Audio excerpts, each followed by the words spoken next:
बिस्मिल्लाहिर्रहमानिर्रहीम। नाज़रीन, आज की वीडियो में एक बीमारी आजकल जो बड़ी आम हो रही है जिसका नाम फालिज है, इसके बारे में मैं आपको कुछ बुनियादी जो इसकी वजूहात हैं वो बताने की कोशिश करूँगा कि फालिज क्यों होता है। तो नाज़रीन, 3 बड़ी वजूहात इस वीडियो में मैं आपके सामने रखूँगा जिसकी वजह से फालिज होता है। तो एक जो वजह है इसका नाम है इस्केमिक स्ट्रोक या अटैक। इस्केमिक का मतलब होता है मेडिकल ज़बान में कि जब ऑक्सीजन किसी एरिया में प्रॉपर नहीं पहुंचती तो जो वहाँ पे अटैक होता है उसको इस्केमिक अटैक कहा जाता है। तो अगर ब्रेन के सेल जो हैं उनको प्रॉपर ऑक्सीजन ना मिल रही हो तो जो अटैक होगा उसको इस्केमिक अटैक या इस्केमिक स्ट्रोक कहा जाएगा।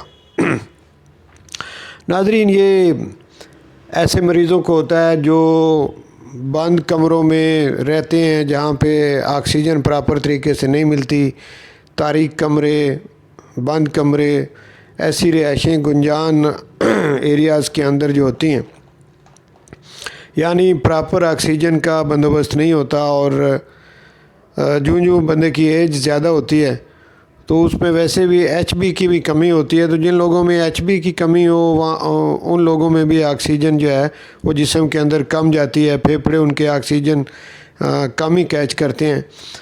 तो ऐसे मरीज़ों को जो एक हर वक्त ख़दशा रहता है, ख़तरा रहता है, वो इस अटैक का रहता है जिसको कि इस्केमिक अटैक कहा जाता है। इस अटैक या इस स्ट्रोक की वजह से ब्रेन के सेल्स जो हैं वो डेड हो जाते हैं और फिर पूरे जिस्म पे फालिज राइट साइड पे भी हो सकता है, लेफ़्ट साइड पे भी हो सकता है। अगर ब्रेन के ऊपर वाला जो हिस्सा है जिसमें अटैक हुआ है वो राइट है तो नीचे जो टांगों में या बाजुओं में या जो फालिज का अटैक होगा वो ऊपर अगर राइट हो तो नीचे लेफ़्ट साइड पर होगा, क्योंकि ब्रेन का राइट साइड का जो हिस्सा है वो लेफ़्ट साइड को कंट्रोल करता है। और अगर ब्रेन की लेफ़्ट साइड पे ये अटैक हो तो फिर जिस्म की राइट साइड पर फालिज होगा। तो इस अटैक को इस्केमिक, जो कि ऑक्सीजन की कमी की वजह से अटैक होता है, इसको इस्केमिक अटैक कहा जाता है। अब दूसरी किस्म का अटैक या स्ट्रोक जो है वो है हेमोरेजिक, जिसे आपने सुना होगा कि किसी को ब्रेन हेमरेज हो गया है। तो वो अटैक जो है वो हेमोरेजिक स्ट्रोक या हेमरेजिक अटैक है। ये अमूमन उन लोगों को होता है जिनका ब्लड प्रेशर हाई रहता है और किसी वक्त भी जो ब्रेन के अंदर शरियानें हैं यानी जो आर्टरीज़ हैं वो हाई ब्लड प्रेशर की वजह से फट सकती हैं, और जब वो फटती हैं तो फिर ये अटैक हो जाता है, हेमरेजिक स्ट्रोक या हेमरेजिक अटैक इसको आप कहते हैं। बाज़ दफ़ा मुकम्मल तौर पे वो फट जाती हैं और बाज़ दफ़ा लीकेज होती है उनकी। तो लीकेज होने से भी जो अटैक होता है उसे भी हेमरेजिक अटैक ही कहते हैं, यानी लीकेज हो जाए, रप्चर हो जाए या पूरी तरह से फट जाए तो ये अटैक होता है।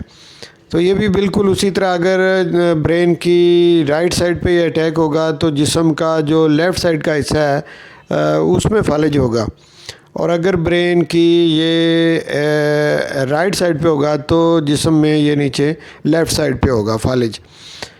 तो ये 2 बड़ी इसकी वजूहात। और तीसरी इसकी जो वजह है वो है ट्रांजिएंट इस्केमिक अटैक।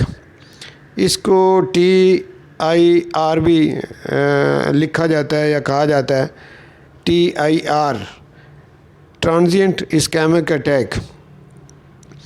ये इन बाकी जो 2 किस्में मैंने आपके सामने रखी हैं इनसे ये थोड़ा कम रिस्की होता है, इसलिए इसको मिनी अटैक भी कहा जाता है। छोटा अटैक यानी ये होता है, इसकी कवरेज जल्दी हो जाती है, और अगर फौरी तौर पे जो पेशेंट है उसे किसी मुनासिब किसी अच्छे हॉस्पिटल में पहुंचा दिया जाए तो इसकी रिकवरी जो है वो बाकी दोनों किस्मों की निस्बत जल्दी हो जाती है।